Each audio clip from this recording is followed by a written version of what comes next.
Avatar Meher బాబా key జై. Avatar Meher బాబా key జై. The Joyce path, ఈ పుస్తకాన్ని మనం చదువుకుంటూ ఉన్నాము.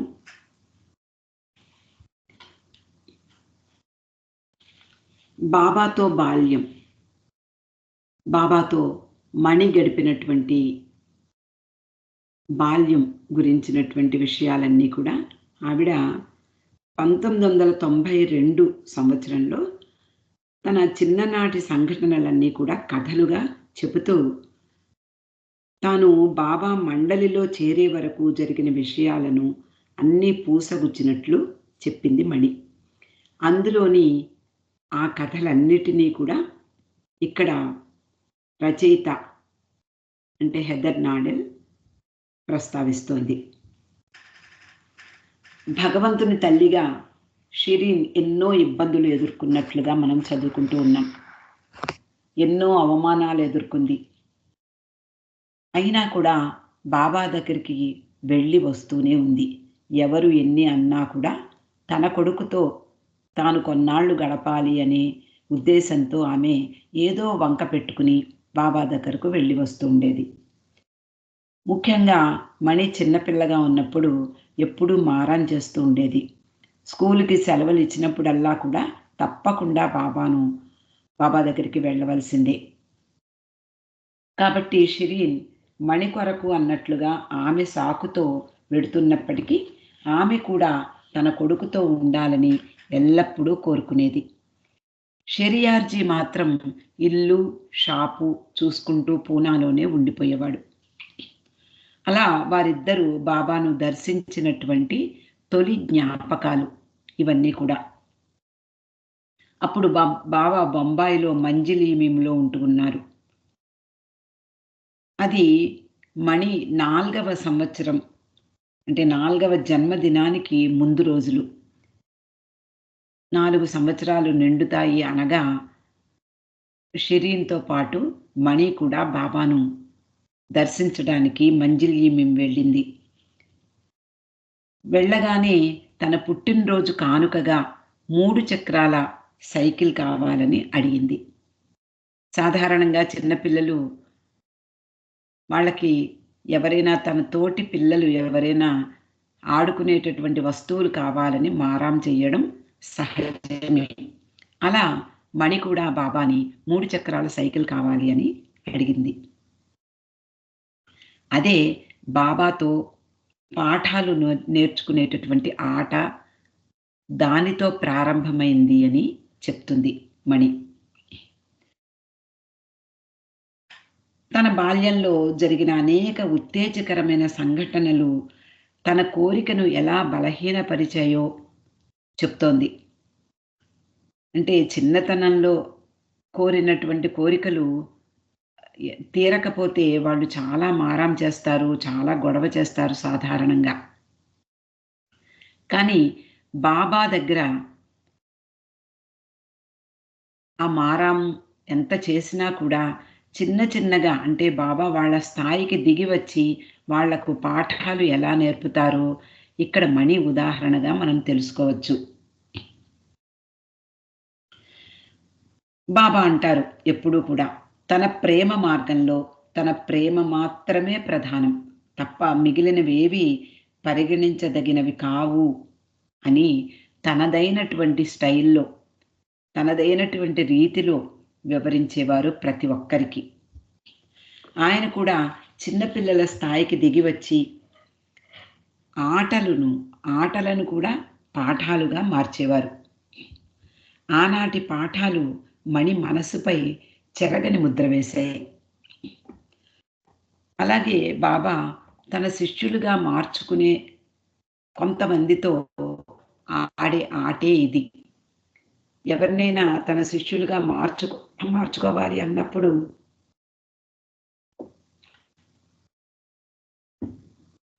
ఆ ప్రయత్నంలో బాబా వాళ్ళతో ఆట ఆడుతున్నట్లే వాళ్లకు పాఠాలు నేర్పేవారు. బాబా ఆడేటటువంటి గొప్ప ఆట అది. మంజలీమింలో బాబా మణిని తన ఒళ్ళో కూర్చోబెట్టుకున్నారు. హృదయానికి హత్తుకున్నారు, ముద్దు పెట్టుకున్నారు. ప్రేమ కురిపించే సమయంలో బాబాను మణి అడిగినటువంటి తొలి కోరిక 3 చక్రాల సైకిల్. బాబా వెంటనే "ఓ తప్పకుండా నీకది నేను పంపిస్తాను" అని అంగీకరించారు. మణి ఒక ప్రక్క ఎంతో ఆనందంతో చూసింది. మరో ప్రక్క అనుమానంగా కూడా బాబా వైపు చూసింది.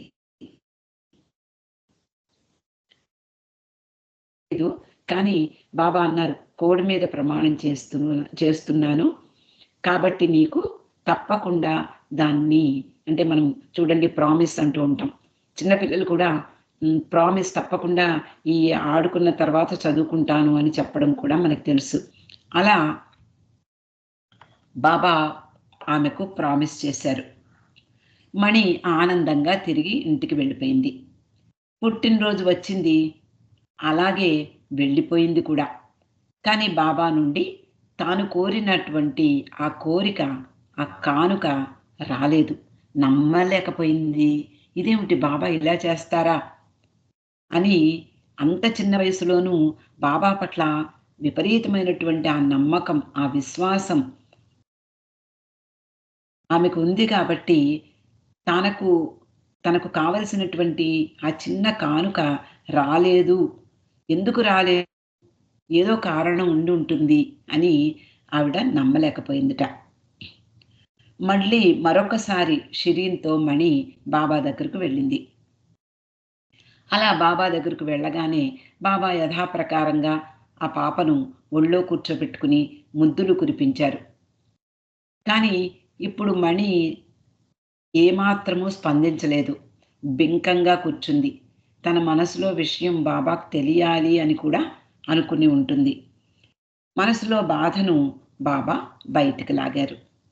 తన అన్నయ్య అబద్ధం చెప్పాడు అనేది ఆమె జీర్ణించుకోలేకపోతోంది.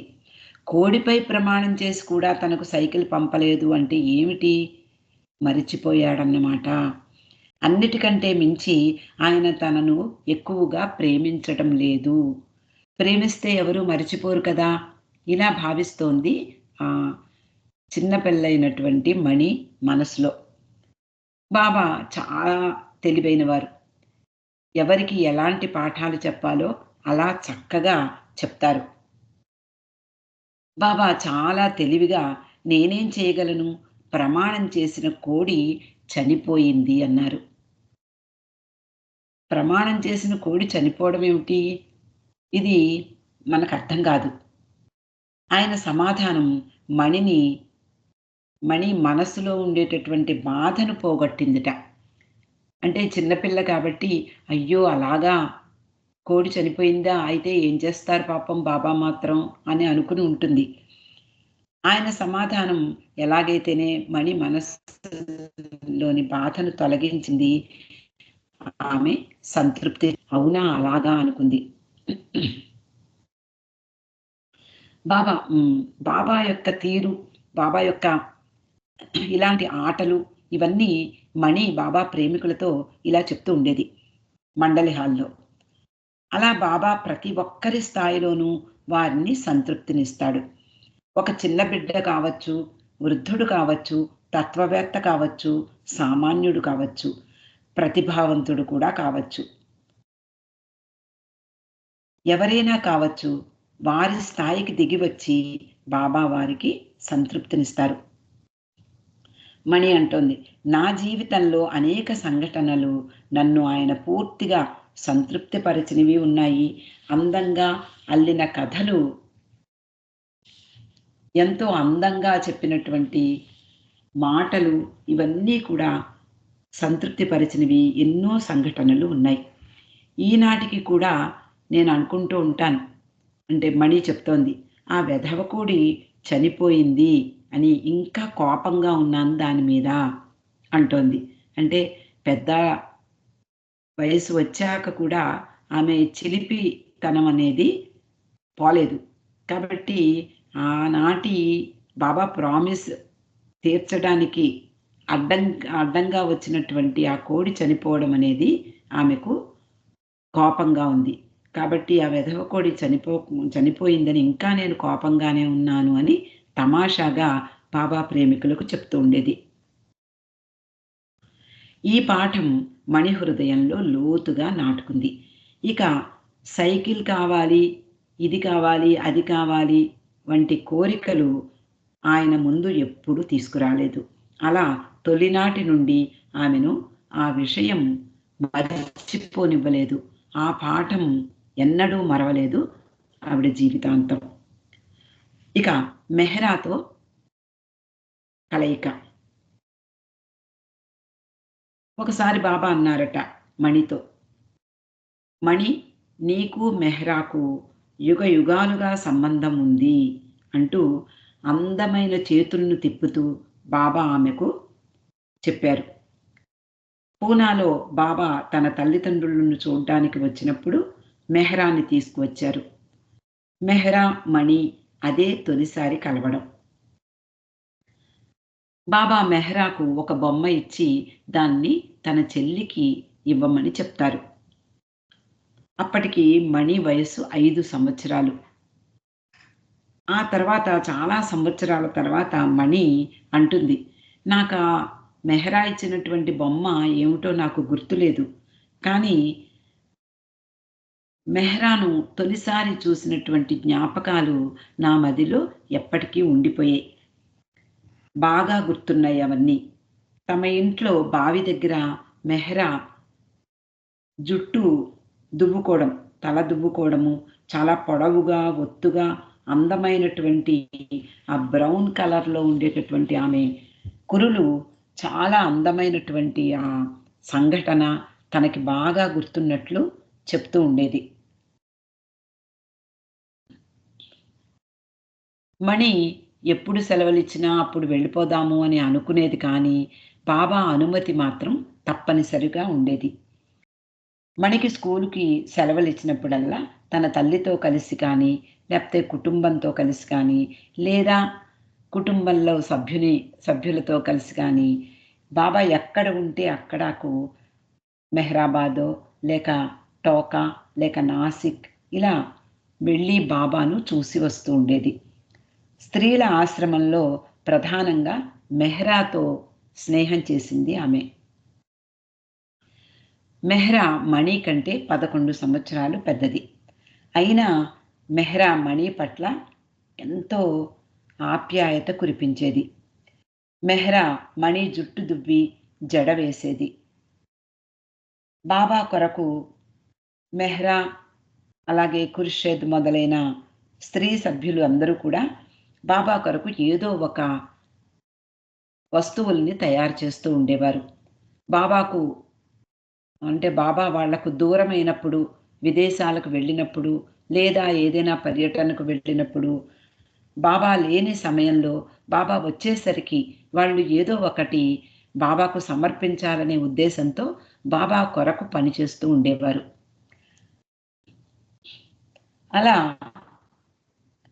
మెహ్రా బాబా కొరకు రోబ్ మీద ఎంబ్రాయిడరీ చేయడము, అలాగే కిరీటము మొదలైన వస్తువులు చేయడము, ఇవన్నీ మనము 'ఫార్చునేట్ టు లవ్ హిమ్' అనే ఖుర్షద్ గురించిన పుస్తకంలో చదువుకున్నాం. ఇలా ఆ వస్తువులు తయారు చేయడంలో మణి తన వంతు సహాయాన్ని అందించేది. అలాగే మణి, మెహ్రా ఇద్దరు ఎప్పుడు కలిసినా చెట్టు కింద కూర్చుని సాధువుల జీవితాల గురించి, సినిమాల గురించి మాట్లాడుకునేవారు. పిల్లల కొరకు షేక్స్‌పియర్ వ్రాసినటువంటి కథల్ని చెప్పుకుంటూ ఉండేవారు. మణి 'గాడ్ బ్రదర్' అనే పుస్తకంలో ఇలా వ్రాసింది. మెహ్రా అత్యంత ప్రియాతి ప్రియమైనది. ఆమెలో సౌమ్యత అనే గుణం నన్ను బాగా ఆకట్టుకుంది. ఎంతో సౌమ్యంగా, ఎంతో చక్కగా పిల్లల హృదయాన్ని త్వరగా అర్థం చేసుకునే తీరు నన్ను ఆకర్షించింది. ఆమెను అందువలన ఆమెను అన్నింటికంటే మించి ప్రేమించేలా ఆ గుణాలే నన్ను చేశాయి అని చెప్పి వ్రాసుకుంది. అలా మెహ్రా మణి 57 సంవత్సరాల సహవాసంలో గడిపారు. మణి పూనాలో ఉన్నప్పుడు, అంటే స్కూలుకు సెలవులు ఇవ్వనప్పుడు, తను వెళ్ళడానికి అవకాశం లేనప్పుడు మెహ్రాకు, అలాగే ఇతర బాబాకు ఉత్తరాలు వ్రాస్తూ ఉండేది. నిజానికి అంత చిన్న మణి ఎంత చక్కగా వ్రాసేదో ఆ ఉత్తరాలు, చిన్న పిల్లల చేతి వ్రాతతో వ్రాసినటువంటి అందమైనటువంటి ఆ ఉత్తరాలు సాధారణంగా ఉండేవి కావట. మామూలుగా ఉండే పిల్లల మాటల్లా ఉండేవి కావు. మెహ్రా పట్ల గౌరవం, ఆప్యాయత కనపరిచేది. అలా తెలివిగా ఎంతో అందంగా వ్రాసే ఉత్తరాలు మెహ్రాని ఆకట్టుకునేవి. మణిని కాన్వెంట్‌లో చేర్చమని మెహ్రాయే షిరీన్‌కి చెప్పి ప్రోత్సహించింది. ఆ రోజుల్లో వారిద్దరి మధ్య గల సంబంధాన్ని తొలి రోజుల్లో వాళ్ళిద్దరూ వ్రాసుకునేటటువంటి ఉత్తరాలలో ప్రతిబింబిస్తుంది అని చెప్తోంది హెదర్ నాడెల్. ఆ తర్వాత మణి మండలి హాల్‌లో బాబా ప్రేమికులకు వివరిస్తూ ఉండేది. ఆ ఉత్తరాలు కూడా కొన్ని మనకు ఉదాహరణ కోసం ఇంగ్లీష్‌లో తర్జుమా చేయబడి ఉన్నాయి. అందులో ఒక ఉత్తరాన్ని ఇక్కడ ప్రస్తావించింది. ఆ ఉత్తరంలో ఇలా ఉంది. దస్తూర్ మెహర్ రోడ్, పూనా, 1931 ఆగస్టు 17. మణి వ్రాసినటువంటి ఉత్తరం. ప్రియమైన మెహ్రా, నీవు ప్రేమతో, దయతో వ్రాసినటువంటి ఉత్తరానికి ధన్యవాదాలు. రమోనా అనే పాట కూడా నాకు వ్రాసి పంపించినందుకు చాలా థ్యాంక్స్. ఈసారి పరీక్షల్లో నాకు ఫస్ట్ ర్యాంక్ వచ్చింది. క్లాసులో అందరికంటే అధిక మార్కులు వచ్చాయి.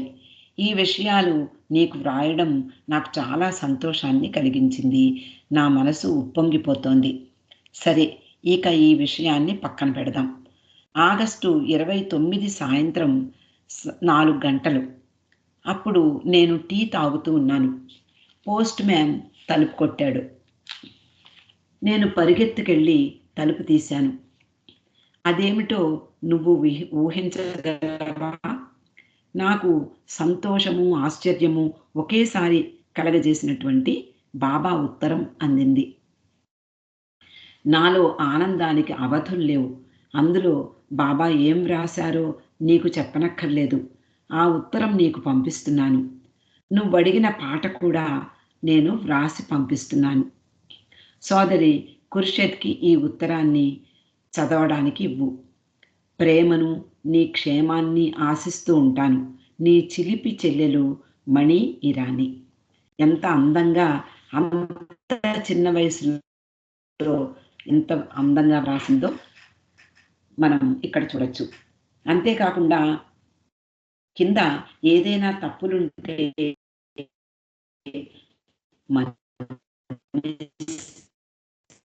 కదూ అంటూ ఇలా ఆ రోజుల్లో వాళ్ళ మధ్య జరిగినటువంటి ఉత్తర ప్రత్యుత్తరాలలో వాళ్ళ భావాలు, వాళ్ళల్లో ఉండేటటువంటి ప్రేమ, ఒకరి పట్ల ఒకరు కనపరిచే ఆప్యాయత, ఇవన్నీ ప్రతిబింబించాయి. నెక్స్ట్, బాబా ప్రపంచం. చిన్నతనంలో మణి 3 ప్రపంచాలలో నివసించింది అంటోంది హెదర్ నాడెల్. బాబా యొక్క ప్రపంచం. బాబా యొక్క ప్రపంచం మణి ఎల్లప్పుడూ అక్కడే ఉండాలని వాంఛించేది. రెండవది స్కూలు ప్రపంచం.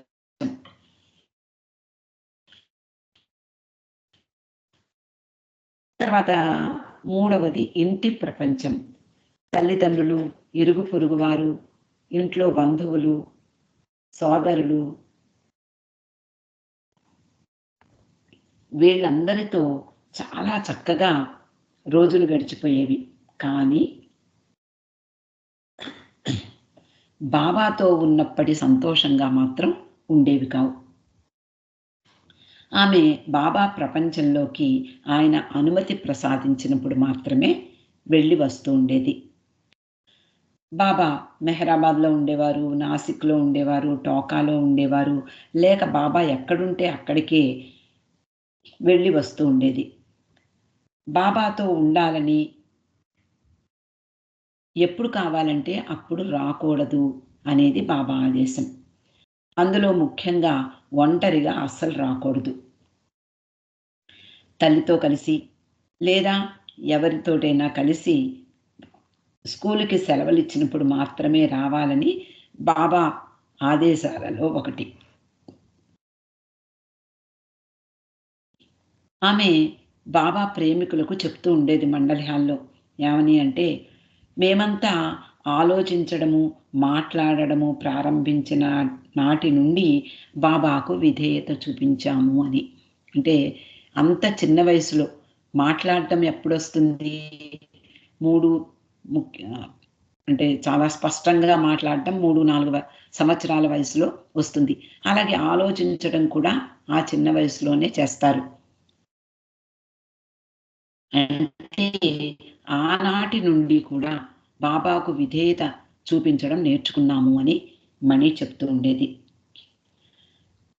కానీ ఎప్పుడూ కూడా తనకు సంవత్సరం పొడవునా సెలవులుంటే బాగుండేది. బాబా ప్రపంచంలోకి వెళ్ళిపోవచ్చు అని ఎప్పుడూ ఆలోచించేది. చిన్నతనంలో మణికి బాబా బాబా ప్రపంచమే స్వర్గం.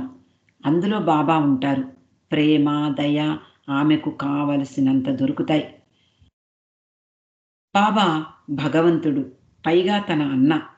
అమితంగా తన సోదరిని ప్రేమిస్తాడు. తన చిన్న చెల్లి పట్ల అమితమైన ఆదరణ కనపరుస్తారు. అంతకంటే మించింది ఏం కావాలి? మణి తన దేవుడన్నయ్య గురించి వివరించేటప్పుడు ఆయన కనపరిచే తీరు, ఆయనలో ఉండేటటువంటి శక్తియుక్తులు, ఆయనలో ఉండేటటువంటి అద్భుతమైనటువంటి అందం వర్ణిస్తూ ఎంతో అందంగా చెప్తూ ఉండేది. ఆమె వర్ణించినటువంటి వర్ణన ఇలా ఉండేది. బాబా అత్యంత వేగంగా, అందంగా కదులుతూ ఉంటారు. మనమంతా ఫిల్మ్స్‌లో చూస్తూ ఉంటాం. ఆయన ఎంత వేగంగా, ఎంత చక్కగా పెద్ద పెద్ద అడుగులు వేసుకుంటూ అందంగా నడిచి వెడతారో మనకందరికీ తెలుసు. ఆమె వర్ణిస్తోంది. బాబా వేగంగా, అందంగా ఆ కదలికలు ఎంతో అందంగా కనిపిస్తాయి. అగ్నిలా మెరిసే ఆయన నయనాలు, సీతాకోక చిలుక రెక్కల్లా సన్నని అందమైన వేళ్ళు, ముఖ్యంగా ప్రకాశవంతంగా మెరిసే ఆ కాంతి, బరువైన చెప్పులు కూడా తేలికగా ఉన్నట్లు కనిపించే అందమైన సున్నితమైనటువంటి ఆ పాదాలు. ఆ పాదాలతో అందంగా ఆయన నడిచే నడక. సాధారణంగా ఆయన నడిచేటప్పుడు మేఘాలపై నడుస్తున్నారా అనిపించేది నాకు అంటూ ఒకసారి ఆమె వర్ణించింది. బాబా నడక, ఆయన అందము, ఆయనలో ఉండేటటువంటి ఆ ప్రకాశము ఇవన్నీ కూడా. అలా బాబా దగ్గరకు వచ్చినప్పుడు మణి, మెహ్రా, నాజా మొదలగు ఇతర స్త్రీ మండలితో ఉండే భాగ్యం ఆమెకు కలిగేది. చిన్నతనంలో ఆమె పురుష మండలి వారితో కూడా కలిసి మాట్లాడడము, లేదా వాళ్ళతో ఆడడము, వాళ్ళతో వాదించడము, వాళ్ళతో మాట్లాడడము జరిగేది. కాబట్టి ఆమె చిన్న పిల్లగా ఉన్నప్పుడు అక్కడకు కూడా అంటే పురుష మండలి వారి దగ్గరకు కూడా వెళ్ళగలిగేది బాబా అనుమతితో. ఆశ్రమాన్ని నిర్వహించే ముఖ్యంగా ఆ రారాజు అయినటువంటి ఆ చక్రవర్తి ప్రభువు అనుగ్రహం ఎప్పుడూ ఉండనే ఉంది. తాను మండలిలో చిన్న సభ్యురాలిగా ఉన్న రోజుల గురించి, ఆనాటి కథల గురించి అందంగా, ఆనందంగా యాత్రికులకు అంటే బాబా ప్రేమికులకు తర్వాతి కాలంలో పంచుకునేందుకు ఎంతో ఉత్సాహం చూపించేది మణి. ఎప్పుడెప్పుడు ఎవరెవరు వచ్చినా కూడా మండలి హాల్‌లో కూర్చున్న సమయంలో వాళ్ళందరూ కూడా వర్ణించడం అంటే మిగిలిన మండలి వారందరూ కూడా చెప్పడం ఒక ఎత్తైతే, మణి వర్ణించడం మరొక ఎత్తుగా ఉండేది. మణి 5 సంవత్సరాల వయసులో ఉండగా బాబా మెహ్రాబాద్లో ఆశ్రమాన్ని నెలకొల్పారు. పూనా నుండి మెహ్రాబాద్ చేరుకోవడం ఒక పెద్ద ప్రహసనం అంటుంది మణి. షిరీన్ లేక షెరియార్జీ లేక ఆమె సోదరుల్లో ఎవరో ఒకరు మెహ్రాబాద్ తీసుకువెడుతూ ఉండేవారు. బాబా కొరకు అంటే ఆమెకు అక్కడికి వెళ్ళాలని ముందు తెలియగానే ఆమె తన అన్నీ కూడా సర్దుకుంటూ ఉండేది. బాబా కొరకు ఏం తీసుకెళ్ళాలి, అలాగే మెహ్రా కొరకు ఏం తీసుకెళ్ళాలి, ఇతర స్త్రీల కొరకు ఏ ఏ కానుకలు తీసుకువెళ్ళాలి, ఇవన్నీ అంత చిన్న బుర్రకు అర్థమయ్యేవి కావు. కానీ ఏదో తీసుకువెళ్ళాలనే తపన ఉండేది మణిలో. ఇవన్నీ ఆలోచించడానికి తనకు యుగాలు పట్టినట్లుగా ఉండేదట. అంత కష్టపడేది. ఏమి తీసుకువెళ్తే బావుంటుంది వీళ్ళందరికీ? ఇది ఒక ఎత్తైతే ఎవరెవరికి ఎలాంటి కానుకలు తీసుకువెళ్ళడం ఒక పెద్ద సమస్యగా ఉండేది ఆమెకు. అదొక ఎత్తైతే షిరీన్ మాయకి తెలియకుండా ఇవన్నీ చేరవేయడం మరొక ఎత్తు. షిరీన్‌కి ఏమాత్రము ఇలాంటివి ఇష్టం ఉండేవి కావు. ఆమెకు ఏమాత్రం అనుమానం రాకుండా మణి ఆ చిన్న చిన్న వస్తువులు తను సేకరించినటువంటి వస్తువులు తన ట్రంక్ పెట్టెలో దాచడం మరింత కష్టంగా ఉండేది. దానిని తాకకూడదు అని చెప్పి తన తల్లి దగ్గర వాగ్దానం తీసుకునేది. గట్టిగా హెచ్చరించేది కూడా. షిరీన్, బాబు చీపురుతో కూడా నేను నీ పెట్టెను తాకను అని వాగ్దానం చేసేది. ఆపై రైలు ఎక్కడం ఒక పెద్ద హడావిడి. ఆ రైలు ఎక్కిన తర్వాత అహమ్మద్‌నగర్ వస్తోంది అనగా ఆమె మనసు ఆమె కంటే ముందు పరిగెట్టేది. రైలు కంటే ముందు ఆమె మనసు వేగంగా పరుగులు పెట్టేది. నగర్ స్టేషన్ పేరు చూడగానే ఆమెలో ఉత్సాహం ఉవ్వెత్తున ఎగిసిపడేది. ఆ నగర్ అనే పేరు బదులు ఆ బోర్డు మీద స్వర్గం అని రాసుంటే ఎంత బాగుండేది అని అనుకునేది. రైలు దిగడం, తర్వాత టాంగా ఎక్కడం, మెహ్రాబాద్ మట్టి రోడ్డు మీద ప్రయాణం చెయ్యడం ఇవన్నీ అలవోకగా జరిగిపోయేది.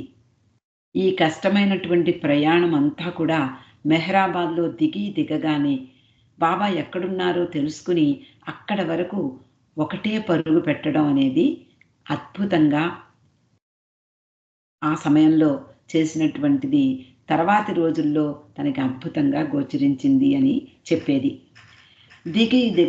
టాంగా దిగగానే బాబా ఎక్కడున్నా పరిగెత్తుకు వెళ్ళి ఆయన ఒడిలో వాలిపోవడం అనేది, ఆయన ఒడిలో ఒదిగిపోవడం అనేది ఎంతో అందంగా, ఆనందంగా తన అన్నయ్య గుండెలకు హత్తుకోవడం ఇవన్నీ తర్వాతి రోజుల్లో మణి చెప్తూ ఉండేది.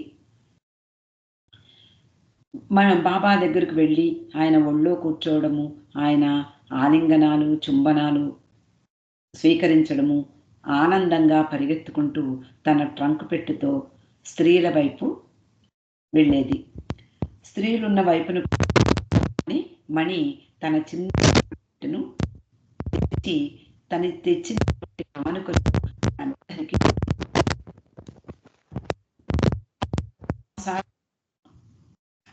బాబా దగ్గరికి వెళ్ళినప్పుడు మణి పూనాలో చేతి పనితో చేసినటువంటి చిన్న వస్తువు తీసుకువెళ్ళింది. అదేమిటి అంటే లక్కీ డక్స్, అంటే అదృష్టవంతమైన బాతులు అని అర్థం. అంటే బాతు ఆకారంలో ఉన్న సాల్ట్ పెప్పర్ షేక్స్ మనము టేబుల్ మీద వాడుకుంటూ ఉంటాం, సాల్టు పెప్పరు.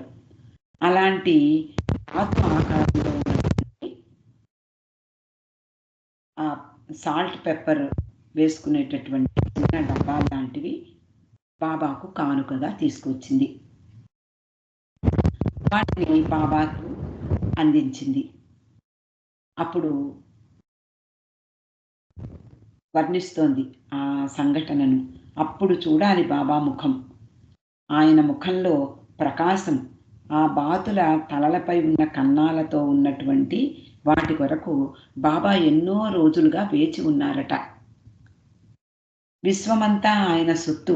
నిజానికి అన్ని సంవత్సరాలు అంత చిన్న వస్తువు కొరకు వేచి ఉండడం ఎంత వింతగా అని భావించేలా చేసింది. బాబా ఆ వస్తువుల్ని తీసుకుని ఎంతో అందంగా ఉన్నటువంటి ఆ బాతులు, అంటే పెప్పర్ సాల్ట్ వేసుకునేటటువంటి ఆ బాతు బొమ్మల్ని ఎంతో ఆప్యాయంగా స్వీకరించి మెహరాకు ఇచ్చి, మెహరాకు నాజాకు చెప్పారట, ప్రతిరోజు మీరు దీంట్లో ఈ ఉప్పు, మిరప్పొడి అంటే మిరియాల పొడి వీటిల్లో పెట్టి తనకు ఇచ్చేటటువంటి ఆహార పళ్ళెంతో పాటు వాటిని కూడా తీసుకురావాలి అని వాళ్లకు ఆదేశమిచ్చారు. మరి మనకి ఇంత ఆనందాన్ని పంచేటటువంటి మెహరాబాద్ ఇష్టపడడంలో వింతేమీ కాదు కదా. సెలవు రోజులన్నీ బాబాతో స్వర్గతుల్యమయ్యాయి అని భావించేది.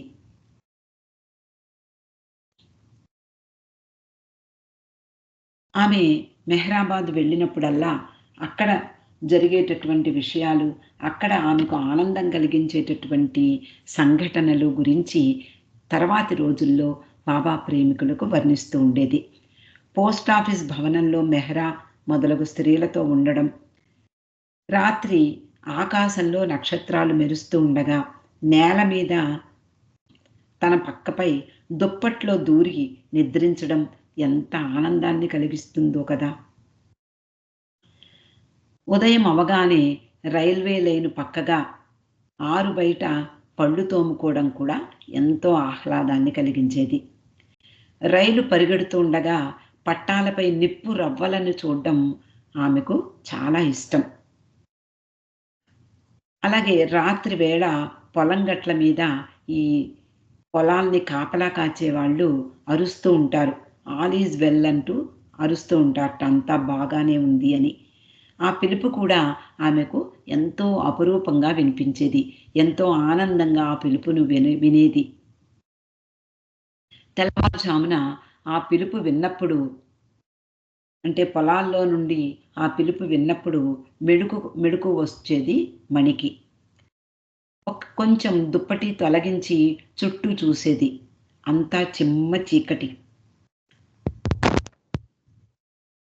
ఆ సమయంలో ఎవరైనా చిన్నపిల్లలు తెల్లవారుజాము చూస్తే ఎంతో బెదురుగా భయపడిపోతూ ఉంటారు. కానీ ఈమె బాబా ప్రేమలో ఉంది, పూర్తి రక్షణలో క్షేమంగా ఉన్న భావన హృదయమంతా నిండిపోయేది. కాబట్టి భయం ఎందుకు, హాయిగా మళ్ళీ దుప్పటిలో దూరి మళ్ళీ నిద్రపోయేది ఎంతో భద్రతా భావనతో. ఆ పిలుపు బాబా ప్రపంచానికి ఇచ్చిన పిలుపులా ఉండేది అని చెప్తోంది మణి.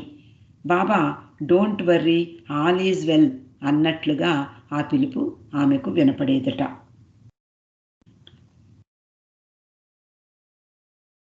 మణి బాల్యంలో బాబా దగ్గరకు వచ్చినప్పుడల్లా స్త్రీ మండలి వారు పోస్ట్ ఆఫీస్ భవనంలో నివసించేవారు. అది నిజంగా బ్రిటిష్ సైన్యానికి పోస్ట్ ఆఫీస్ భవనంగానే ఉండేది. షిరీన్ మాయి ఒక్కొక్కసారి తనకు రావడానికి వీల్లేనప్పుడు మణిని మరొకరితో ఇచ్చి పంపించేది. అలా వాళ్ళు వచ్చేటప్పుడు బాబాకు ఒక ఉత్తరం రాసి పంపించేదట. అందులో, నేను నీ చెల్లెల్ని అటువైపు వచ్చే వాళ్లతో నేను పంపిస్తున్నాను. ఆమెను జాగ్రత్తగా చూసుకోవలసిందిగా నీ దగ్గర ఉన్నటువంటి ఆడపిల్లలకు చెప్పు.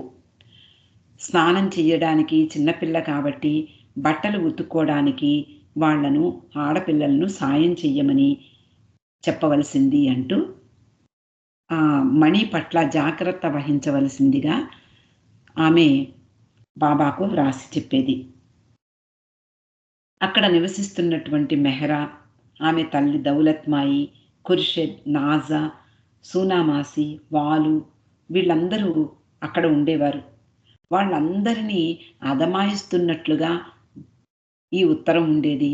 అలాగే మణి కూడా వాళ్ళందరి పట్ల అధికారాన్ని చెలాయించేది. వాళ్ళపై హక్కు ఉన్నట్లుగా ప్రవర్తించేది మణి.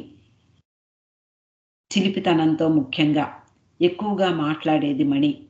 ఆ విషయాలన్నీ మళ్ళీ ఇప్పుడు చదువుకోబోతున్నాం. మెహ్రా మొదలైన వారితో పోస్టాఫీస్‌లో ఉండడం ఎంతో సంతోషాన్ని కలిగించేది మణికి. ఆమె హృదయం ఎంతో సంతోషంతో నిండిపోయేది. నిజానికి అక్కడ సౌకర్యాలు మనందరికీ తెలుసు. ఎన్నో విషయాలు చదువుకున్నాం. తొలి రోజుల్లో మెహ్రాబాద్ ఎలా ఉండేదో. ఏమాత్రమూ సౌకర్యాలు లేవు. కొద్ది వస్తువులతో మాత్రమే వాళ్ళు జీవనం గడిపేవారు. ఎటువంటి సౌకర్యాలు లేవు. భోజనము కూడా చాలా సింపుల్‌గా ఉండేది. ఉదయం పప్పు, అన్నము, రాత్రి కూర, రొట్టితోటి భుజించేవారు. కానీ అక్కడ ముఖ్యంగా ఉన్నది బాబా సన్నిధి. బాబా సన్నిధి ఏ లోటైనా కూడా భర్తీ చేసేది. మణి కాన్వెంట్‌లో చదువుకునే ఒక అమ్మాయి, అంటే ఆ రోజుల్లో ఎప్పుడైనా సరే చిన్న పిల్లలు వాళ్ళు గడిపినటువంటి సెలవు రోజుల్ని గురించి వాళ్ళ స్నేహితులతో పంచుకుంటారు సాధారణంగా. అలాగే మణి కూడా తన సెలవు రోజులు అయిపోయిన తర్వాత కాన్వెంట్‌లోకి వెళ్ళినప్పుడు వాళ్ళ ఫ్రెండ్స్ తోటి ఈ విషయాలన్నీ కూడా చెప్పుకునేది. ఈ విషయాలు విన్నటువంటి ఒక అమ్మాయి, "ఏమిటి నీకు సన్యాసులతో ఉండడం అంత ఇష్టమా? సన్యాసులతో ఉండడం ఏమిటి?" అని ఎగతాళి చేసేది. "అయితే మణి నువ్వు క్యాథలిక్ నన్నుగా మారిపోతావా ఏమిటి?" అని నేను అలా అనుకుంటున్నాను. ముందు ముందు నువ్వు నన్నుగా మారిపోతావేమో అని కూడా చెప్పేది.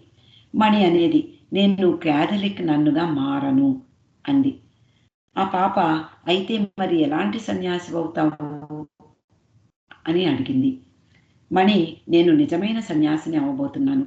మెహ్రా, ఖుర్షద్, నాజాల వలె పోస్టాఫీస్‌లో కఠినమైనటువంటి క్రమశిక్షణతో కూడి సాక్షాత్తు భగవంతుని సన్నిధిలో ఆయన ప్రేమలో నివసించడమే నిజమైన సన్యాసం. అది అలా నేను అవ్వబోతున్నాను. నేను ఈ క్యాథలిక్ నన్లు ఇలాంటి వాళ్ళలా కాకుండా నేను నిజమైనటువంటి సన్యాసిని అవ్వబోతున్నాను" అని ఆ రోజు మణి తన స్నేహితురాలికి చెప్పింది.